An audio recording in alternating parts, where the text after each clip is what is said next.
Mom has always had a bad habit of checking up on my sister and I at night. I'm not sure if other families do this also, but I didn't think of it as unusual until I mentioned it to my wife one time, in the middle of the night. I said that I was going to go check on our 1-year-old. At first she smiled and went back to sleep, but one time she brought it up in conversation. Waking up in the middle of the night to check on a kid was weird. I'm sure she is fine, she would say.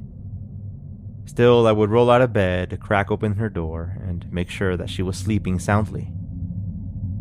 When we got back to talking more about it, though, I started remembering something else. A type of repressed memory, I guess. But it didn't come back all at once. In my dreams, I would be sleeping on my twin bed next to my sister's bed, her pink and white furniture pieces neatly organized, while my wooden drawer sets were opened and a complete mess. I could hear my sister's breathing on my left side, and I could see the shadows cast against the other side of the room from the light that came through the window.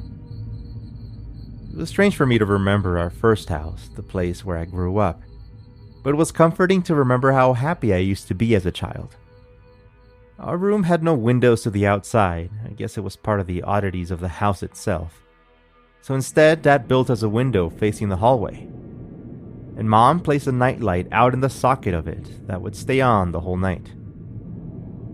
Sometimes I would still be awake when Mom would peek into the room through the window, no longer having to crack open our door to check up on us.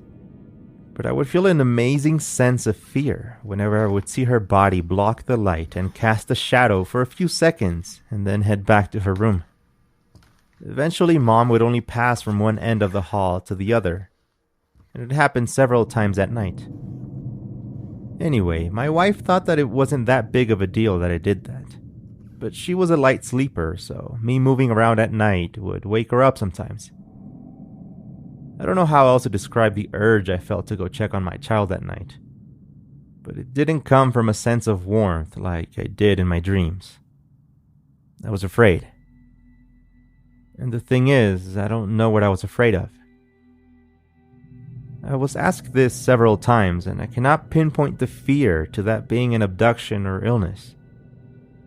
The fear that I felt was so much deeper than that. When I was forced to blurt out words describing what I felt, even I surprised myself at just how absurd they were. I thought of murder, knives, screaming. I thought of blood splattered against the wall. I would imagine my child being dragged away, screaming. Do you believe that is healthy, Mr. Garcia? There it was, that annoying question one more time. That would only make me angry. Of course it wasn't healthy to imagine your child being murdered in the middle of the night. I was so fed up with these sessions. One time I ended up calling my mother from the car on the way home to talk about her habit and what drove her to check up on us the way she did. Mom, I mentioned. I do the same things, you know. How sweet, she mentioned. That was her phrase. No, Mom, it is because I get a strange sense of something bad happening, like Tracy's going to be killed or something. My goodness, she exclaimed. How can you think that? I explained to her that I thought that it was simply a habit I picked up from her, so I wanted to know why she did that. Oh, well, you know, Grandma used to do that to me, just to make sure I was sleeping all right. But also, you know, I used to have trouble sleeping even back then. Plus, being in that house where that happened, you know, made things worse. That's right. Mom did have trouble sleeping. I remember that. They had bought the house because it had gone on sale after an unfortunate event that claimed the life of a kid in a room with no windows. It was a break-in, I believe. It always worried my mother. But when I mentioned the part about the window, I told her that I could always see her shadow, even multiple times at night, as she passed down the hallway. She soon went silent. Mom, I asked. Now, why would I do that to both of you, peeking inside like we were at a zoo, she said. No. I would open up your door and walk up to both of you once I was sure you were sound asleep. Every single night. So now, who was that?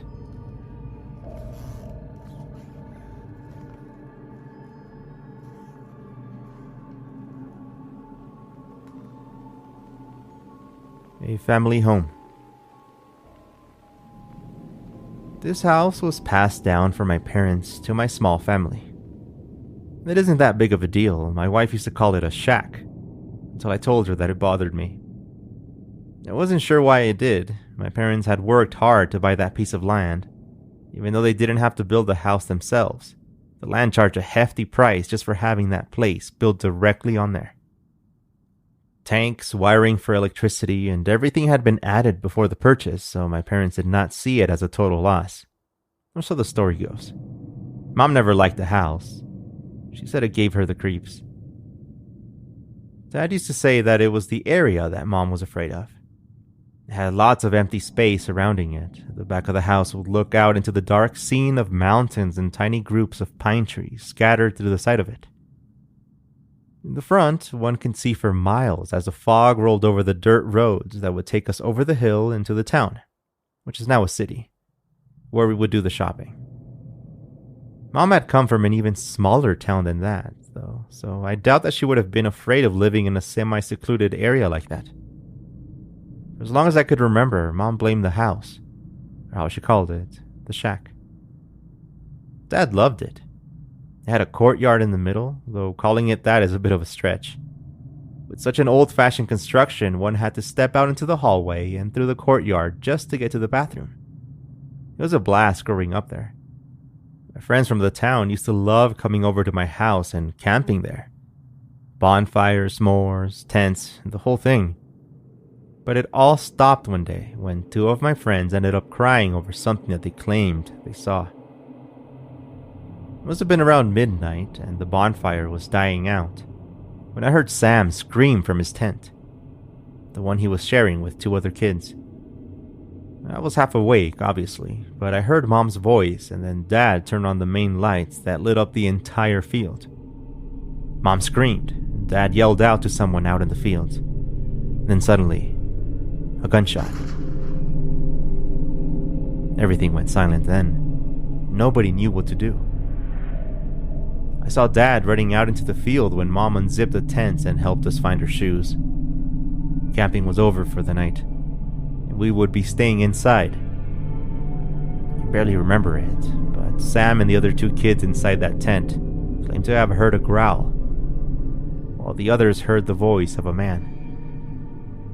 Mom heard the whole thing but did not say anything else to us. She simply stared out the window, waiting for Dad to come back. She tightened up a blanket around her back and stepped out to greet Dad as he was coming back to the door. He looked at us, asked if we were okay, and he left the room in silence. "Thank you," I heard her tell him. It had been the first time Dad had ever reacted so strongly to one of Mom's requests. Sam and another kid told me that they had seen a man lurking by the trees, talking to himself.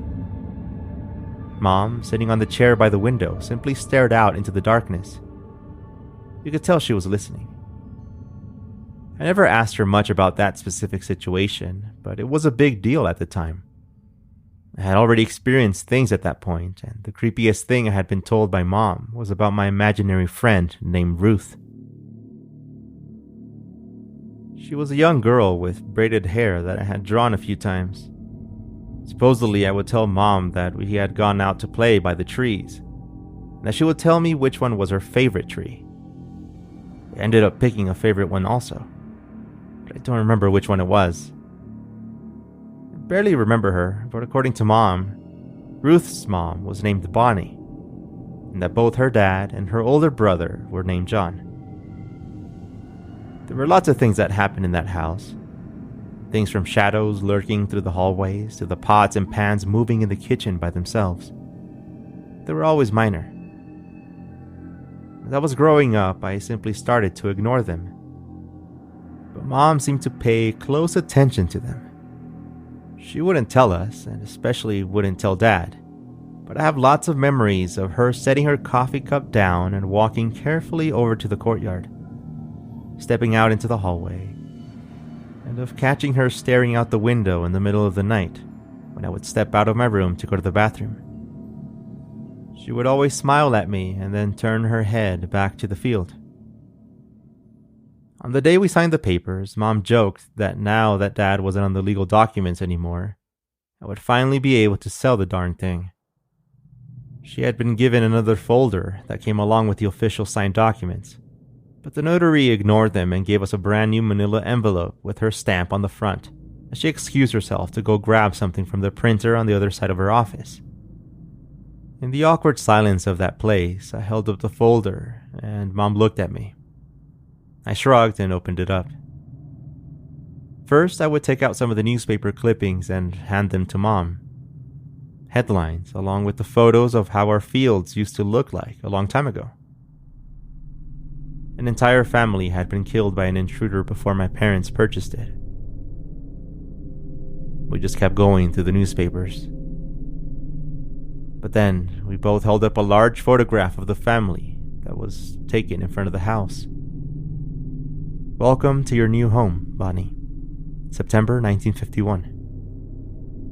And then more photographs. And death certificates. All from 1954. John, Bonnie, John Jr., Ruth Willenmere. We then both heard the door open, and we were greeted by the yellow teeth of the notary. "Congratulations," she said, shaking our hands. The house was now mine.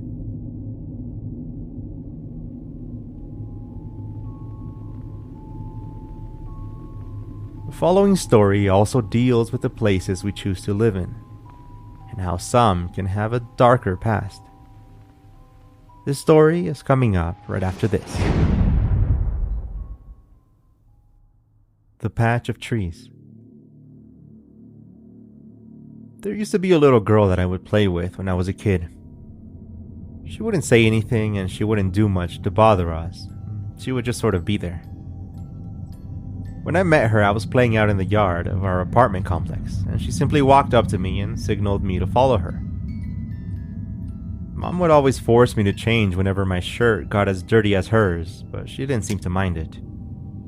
The strands of her dark hair seemed to stick together against themselves and then to her neck. She laughed as she ran out toward the swing sets, and I chased her around the sandbox and toward the trees during a random game of tag. That's when I lost her. I could hear her laughter coming from behind some of the trees, but Mom said to never go past that patch of trees by myself. So I just stood there, looking through the branches in the bushes, waiting for the little girl to laugh or to make a movement that would let me know where she was. That's when I heard my mom calling my name from our apartment on the second floor. I walked back slowly, wishing for the girl to show up so I could at least tell her that I had to go. She was nowhere to be seen. I simply looked up toward Mom as she was going back through our door. I never gave it much thought, going out to play with her or anything. But I did start feeling suspicious of her whenever she would simply vanish out into the trees and not say goodbye. She would never come around when the other kids were there, and she wouldn't tell me where she lived. Thinking back on it now, lots of things make sense, obviously, but back then I don't remember thinking it was anything that strange. She was just another kid, probably from another apartment complex. The entire street was filled with them. One time, when Mom called me to go inside for dinner, Mom asked me why I had been running around by myself out there, and asked where my friends had gone. I explained that I wasn't running around by myself, but that I had been playing tag with a girl from another apartment building. But Mom gave me a strange look. She had seen no one else out there with me. "Just don't go past the patch of trees on your own, alright?" she said. Past those trees was a dried up riverbed with metal fencing. There was nothing to do around there anyways.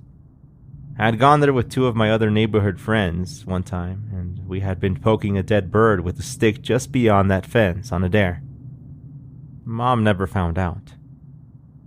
But time passed, and eventually the girl stopped showing up. Plus, tag wasn't as fun anymore, and I started simply hanging around the benches and talking with some of my friends that I would meet at school. I would keep an eye out for her, though, in case she ever came back again. Eventually, we moved out of that apartment complex and into a house. I must have been around, 14 years old by that time? I looked out into the street one time, watching a bunch of the kids cross the street to the sound of an ice cream truck arriving. One of them reminded me of that girl from the apartment complex. I casually asked Mom about the patch of trees from that old place. "Glad to be out of there, huh?" she asked me with a proud smile. "Yeah, I guess," I replied. She lightly pushed me to the side. "You'll make friends here too," she said. "That other place was dangerous, you know that." And it really was a dangerous area. Mom told me about that place from when I was even younger. But one little detail sent chills down my spine. Just beyond the trees, the police had found the body of a little girl who had been missing for several months. I often wonder if she was the girl I used to play with.